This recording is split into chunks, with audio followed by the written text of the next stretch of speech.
Hello everyone. आज हम लोग सेकंड पार्ट जो है पढ़ेंगे। जो चैप्टर था हमारा द आर्टिस्ट का सेकंड पार्ट पढ़ने। पहले हम लोगों ने पढ़ा जो सेवी था वो कैसे घूमते घूमते स्ट्रीट में पहुंचा जहां पर कि गॉड बिक रहा था, और उस गॉड को ख़रीदने के लिए उसने एक औरत को कहा कि आप ये होल्ड करके रखें और मैं जल्द जा करके पैसे लाता हूँ। फिर जाता है he dashes home and in no time at all was back at the stall. He bought the gout and took it home. अब ही डैशेस, डैश का मतलब स्पीड से गया घर और वहाँ से लेकर के तुरंत ही बिना किसी समय के एट नो टाइम तुरंत ही आ गया कहाँ पर, स्टॉल पे। He bought the goat and took it home, और ख़रीद करके घर ले आया। फ्रॉम दैट टाइम ऑन, उस समय के बाद, he was never separated from his new gout, वो जो गाउट खरीद के लाया था वो कभी भी अपने आप से उसको दूर नहीं कर देता। He even took it to along to school and used to polish it under his desk in the class time. Even वो क्या करता था, इसको अपने स्कूल भी ले करके चला जाता था और स्कूल में अपने डेस्क के नीचे जो है इसको साफ करते रहता। It was not long before he was caught at this by one of the teachers. अब ये ज़्यादा समय नहीं हुआ कि एक टीचर जो था इस चीज़ को वो देख लिया। Who was particularly incensed। अब incensed का यहाँ पर क्या मतलब कि ऐसा इंसान, जो टीचर था वो काफ़ी इस बात के लिए काफ़ी गुस्से में आ गया कि आखिर वो क्लास में जो है क्या इस चीज़ को क्यों कर रहा है, किसके लिए, सेवी के लिए। तो who was particularly incensed because it happened to take place in the ethics class। अब एथिक्स का मतलब मोरालिटी होता है, यानी कि क्या अच्छा है क्या बुरा है। उस क्लास में वो क्या कर रहा था, गाउड को साफ कर रहा था। The teacher came from another part of the Japan and found it offensive that the children should indulge in such an effeminate pastime as collecting gourd. Effeminate का मतलब होता है कि आपका बिहेवियर अगर औरत की तरह है, यानी कि अगर बॉयज़ का बिहेवियर गर्ल्स की तरह या मैन का बिहेवियर अगर वुमेन की तरह हो तो उसको एफिमिनेट कहते हैं।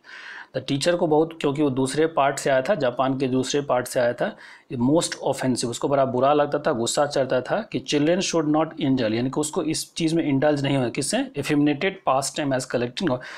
ये काम क्या है, औरतों का है। He never minded having his students sing naniwabushi ballads however raucously, यानी कि उसको कभी भी इस चीज़ के लिए माइंड नहीं करता था, नेवर माइंडेड, कि उसका जो चिल्ड्रन है वो बलाड गाता है हावर रॉकॉसली। किंतु ये जो गुस्से से, ये रॉकॉसली का क्या मतलब होता है, लॉर्डली एंग्री, यानी किसी चीज़ पे आप गुस्से दिखाना। Now when he found SEBI silently polishing his gourd his voice tremble with a fury. अब जब उसने देखा कि जो सेबी है उस चीज़ को पॉलिश कर रहा है तो उसको काफ़ी गुस्सा आ गया। सेबी साइलेंटली पॉलिशिंग गाउड, ही ट्रेम्बल हिज वॉइस, यानी कि इसका टीचर का वॉइस है, ट्रेम्बल विद द फ्यूरी, यानी कि उसको फ्यूरी का मतलब होता है गुस्सा। गुस्से से उसका वॉइस भी कभी होता है ना कि गुस्से से आपको कोई डांटता है तो उसकी आवाज़ में लड़खड़ाने लगता है, यही बात। You are an idiot, he shouted, there is absolutely no future for a boy like you. आप, यही क्वेश्चन भी था कि यू आर, मैंने बताया था कि you are an idiot, he shouted, there is absolutely no future for a boy like you. कहा कि तुम बेवकूफ़ हो, तुम्हारे जैसे बच्चों के का कोई भविष्य नहीं है। There he confiscated the gourd on which Seibei has spented so many long hours for work. फिर उसने क्या किया, जो उसके गाउड था उसको कॉन्फिस्केट कर लिया। कॉन्फिस्केट का मतलब होता है कोई चीज़ को जब्त करना। तो उसका जो सेवी का गाउड था उसको उसने ले लिया, जिसपे कि सेवी बहुत लंबे समय तक काम करते रहे, उसको पॉलिश कर रहा था। सेवी स्टेयर स्टेट, यानी स्टेयर का मतलब घूरना होता है, उसने उसको देखते रहा ahead and did not cry, लेकिन वो रोया नहीं। क्या कर सकता था बेचारा सेवी, कर कह सकता था। व्हेन ही गॉट होम, जब घर पहुंचा, सेवीज फेस वाल पेल, यानी कि काफ़ी वो निराश था। विदाउट अ वर्ड, बिना किसी वर्ड के, he put his feet on the warmer, यानी अपना जो फीट था वार्मर में दिया, and sat looking blankly at the wall, और बैठ गया दीवार को देखते हुए। आफ्टर अ वाइल, लेकिन ऐसा ही नहीं है, after a while the teachers arrived, जो टीचर था वो आ गया। As Servi's father was not yet home from the carpenter shop where he worked, the teachers directed at his mother's on the Servi's mother। अब क्या हुआ कि कुछ समय के बाद टीचर उसके घर आया तो उसके फादर, सेवी के फादर घर काम पर से नहीं आए थे। कहाँ से? कारपेंटर के शॉप पे जहाँ वो काम करते वहाँ से नहीं लौटे। तो टीचर ने क्या किया, जा करके उसके मदर को ही सब कुछ सुनाना शुरू। So his attack on the सेवीज मदर, यानी कि सेवी की मदर को ही सुना रहा है। The sort of things is a responsibility of the family, he said in the stern voice. कहा कि इस तरह का जो काम है, उन्हें बच्चों को संस्कार देना या उसको क्या करना चाहिए क्या नहीं करना चाहिए, ये किसका काम होता है? पेरेंट्स का काम होता है। It is the duty of you parents to see such a things don't happen, यानी कि ये आप जैसे पेरेंट्स का काम है। बच्चे जब टीचर को गुस्सा आता है ना कि तुम्हारे पेरेंट्स की ही गलती है, तो इसीलिए कह रहे हैं कि आप जैसे पेरेंट्स का काम है इसका देखभाल करना। इन द एग्नी ऑफ एम्बेरसमेंट सेवी मदर्स मटर सम अपॉलोजी। अब एग्नी का मतलब होता है जब फिजिकली या एक तरह एक्सट्रीम मेंटल पेन होना, तो बड़ा मैंने वो चूँकि उसके बेटे के बारे में उसको सामने सुना गया, तो इसी इन द एग्नी ऑफ एम्बेरसमेंट, यानी कि उसको बड़ा शर्म हो रहा था मेंटली, सेवी मदर मटर्ड सम अपॉलोजी, यानी कि उसकी मदर ने धीरे से उसे क्षमा मांग लिया। मटर का मतलब आराम से कुछ बोला, मतलब कि थोड़ी धीमी आवाज़ में बोला। मीनवाइल द सेवीज was trying to make himself as inconspicuous as possible in the corner, यानी अब सभी क्या अपने आप को इनकॉन्स्पिक्यूअस का मतलब होता है कि जानबूझ करके किसी चीज़ को छोड़ देना, कि हम समझ में नहीं आया, हम सुन नहीं रहे, तो as possible as corner. Terrified, अब कौन टेरिफाइड था? Terrified he glance up at his vindictive teacher. अब वो बड़ा डरा हुआ था, लेकिन उसने अपने टीचर को जो है देखा। ग्लांस का मतलब देखना, विंडिक्टिव। विंडिक्टिव का क्या मतलब हुआ? ऐसा इंसान जो जानबूझ करके आपको पनिश करने हो, determined to punish teachers at the wall directly behind, यानी कि देख रहा था अपने टीचर को कि जानबूझ करके आया था उसको सुनाने के लिए। Where the whole row of fully prepared god was hanging, जहाँ पर कि सारा जो है उसका गाउड टंगा हुआ था वहाँ पर। What would happen if the teacher caught sight of them? कहा कि क्या होगा अगर टीचर ने इसको भी देख लिया, तो एक तो मेरा ले ही लिया, अगर इसको देख लिया तो क्या होगा? ट्रेमलिंग इनसाइड, यानी कि अंदर से डरा हुआ था। He waited for the worst, इंतजार कर रहा था कि कुछ बुरा होने वाला है। But at the length the man exhausted his rhetoric, यानी कि कुछ समय के बाद, यानी टीचर जो था थक गया सुनाते सुनाते। रेटोरिक का मतलब होता है जब आप किसी को खरी खोटी सुनाते हैं, बुरा भला, ये स्पीच या राइटिंग जो कि काफ़ी फोर्सफुल हो, उसको कहते हैं rhetoric. Stamped angry out of the house, यानी कि अब घर से बाहर निकला लड़खड़ाते हुए इस तरह से। सेजवीज heaves a sigh of relief, जब वो निकला तो सेल्वी ने चैन की सांस ली। सेजवीज mother was sobbing softly in the quarrelsome whim. अब क्या है कि सेवी की मदर जो है सॉफ्टली, सोबिंग का मतलब होता है रोना, इन द क्वारल्सम वाइम। अब यहाँ पर वाइम का क्या मतलब होता है?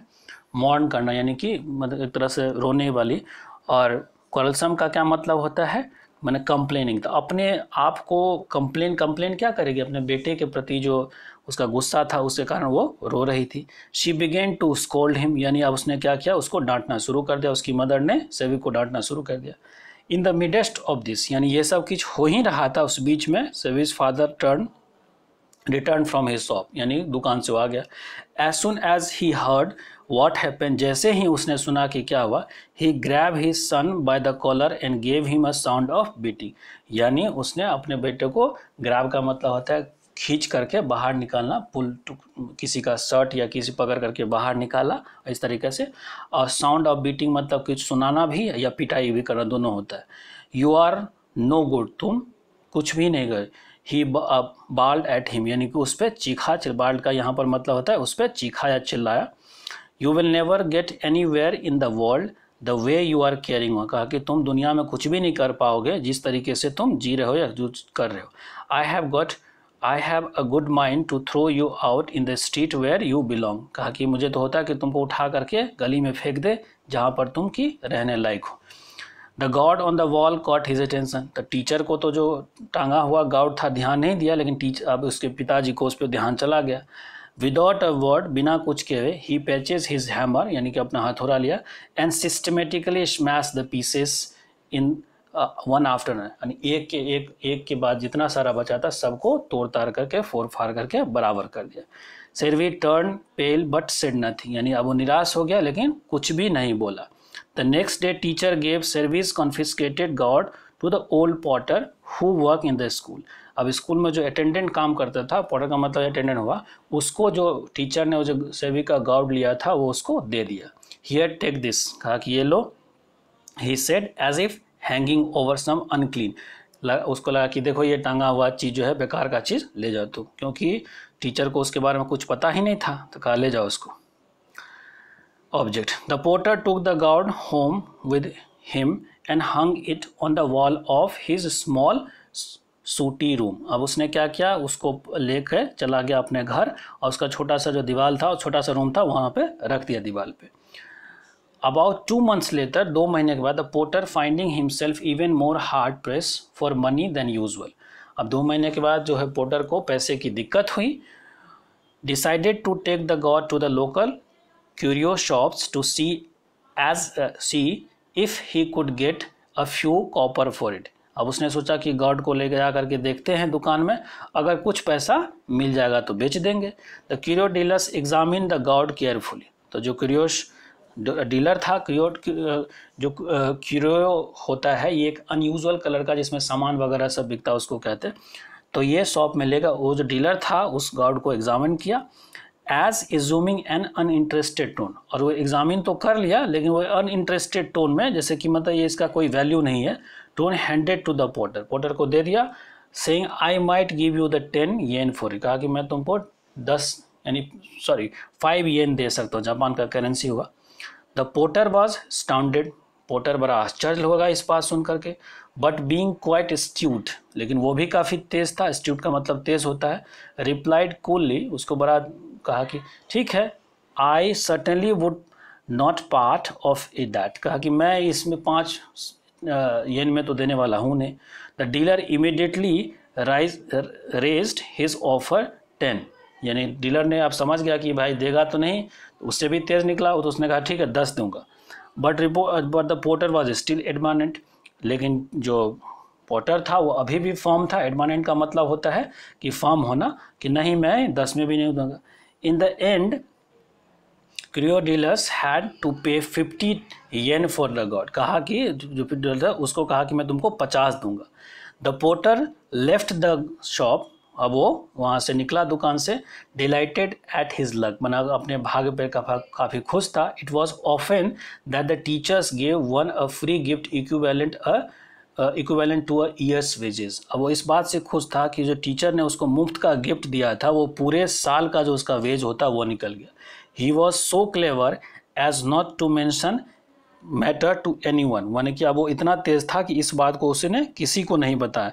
And neither Sevi not the teachers what happened to the god, ना तो टीचर्स को बताया ना सेवी को बताया। Yes the porter was club, यहाँ पर नरेटर का स्टेटमेंट है, यानी कि जो राइटर है उसका स्टेटमेंट है कि yes the porter was clever, porter जो था क्लेवर था, but not clever as enough, लेकिन काफ़ी ज़्यादा वो तेज नहीं था। Little did imagine that the same god could pass the curio dealers to the wealthy collector, यानी कि सेम जो गॉड था वो क्यूरियोस डीलर से कहाँ पर पहुँचा, वेल्दी कलेक्टर के पास, इन द डिस्ट्रिक्ट फॉर 600 येन, कहाँ जो उसको मुफ्त में दिया गया था उसको उसने 50 में बेचा और इसका एक्चुअल में कीमत था 600 येन, जैसे कि इसीलिए Seibei is now engrossed in his picture. अब सेंगी जो है सेर्बी वो अब अपने पिक्चर्स बना में इंगोर्स, यानी इंगोर्स का मतलब होता है ऑब्जर्व होना या किसी तरह में कम्प्लीटली इंगेज होना। He no longer feel any bitterness either towards the teacher और towards the father whom he is मैज प्रीशियस गॉड, यानी अब उसको किसी से गिला शिकवा नहीं, ना तो टीचर से जिसने कि गॉड ले लिया था और ना अपने फादर से जो उसका गॉड जो टांगा हुआ था उसको तोड़ दिया था, फोड़ दिया था। Yet gradually his father has begun to scold him for the painting picture, लेकिन अब जो उसके फादर हैं जो पिक्चर बनाया करता था उसके लिए भी उसको डांटना शुरू कर दिया। इसी तरीके से ये चैप्टर हमारा ख़त्म होता है। अब ये नरेटर ने शुरुआत में ही कहा था कि जो टैलेंट होता है वो हर इंसान में अलग अलग तरीके से छुपा होता है, और इसी तरीके से क्या किया कि उसके टैलेंट को लोग पहचान नहीं पाया, इस बात से हमको पता चलता है। तो हर इंसान का अलग अलग किसी को किसी चीज़ में इंटरेस्ट होता है, किसी को किसी चीज़ में, तो ये हमको रियलाइज़ करना पड़ता है। ठीक है, तो यही हमारा इस चैप्टर का स्टोरी था। मिलते हैं नेक्स्ट चैप्टर के साथ। अगर आपका हमारा ये वीडियो हमारा पसंद आता है तो हमारे चैनल को सब्सक्राइब करें, लाइक करें और शेयर करें। मिलते हैं नेक्स्ट चैप्टर में नए स्टोरी के साथ। Till the time have a good day to all.